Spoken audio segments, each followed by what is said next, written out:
Hi నమస్తే welcome to NSTV.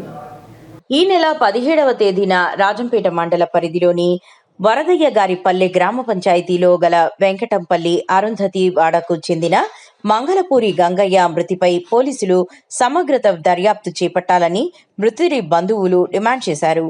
శుక్రవారం Rajampet area ఆసుపత్రిలో మృతుడికి పంచనామా నిర్వహించారు.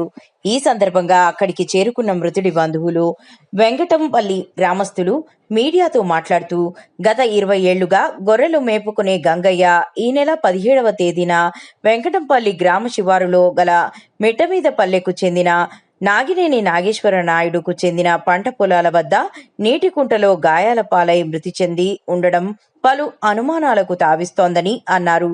పోలీసులు ఆ కోణంలో విచారణ జరిపించి మూగా చెవిటి అయిన దళితుడి మృతికి న్యాయం చేయాలని ముఖ్యమంత్రి చంద్రబాబు, ఉప ముఖ్యమంత్రి పవన్ కళ్యాణ్, విద్యాశాఖ మంత్రి నారా లోకేష్లను కోరారు. మీడియా మిత్రులకు నమస్కారం. మాది వెంకటపల్లి అరుంధతివాడ మాదిలో. నా పేరు వెంకటరమణ.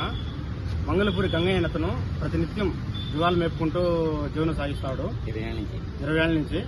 కానీ అతను మధ్యాహ్నం ఇంటికి రాకపోయేతలకి మేము వెళ్ళి మా కట్టసందన వెంకటపల్లి కట్టసందన చూడగా నాగినేని నాగేశ్వర నాయుడు మిట్టమీదపల్లి చెందిన నాగినేని నాగేశ్వర నాయుడు పొలం కుంటలో మేలు సొంపులో మృతదేహం లభించింది. ఎవరన్నా చంపివేశారా, ఇలాంటి కుంటగల్వలు ఏదన్నా చేశారా అని చెప్పని మాకు అనుమానంగా ఉన్నది. కావున మాకు పోలీసు వారు, నారా చంద్రబాబు నాయుడు గారు మరియు పవన్ కళ్యాణ్ గారు విచారణ చేసి దీని మీద తగు చర్యలు తీసుకుని మాకు న్యాయం చేయాల్సిందిగా కోరుతున్నాము.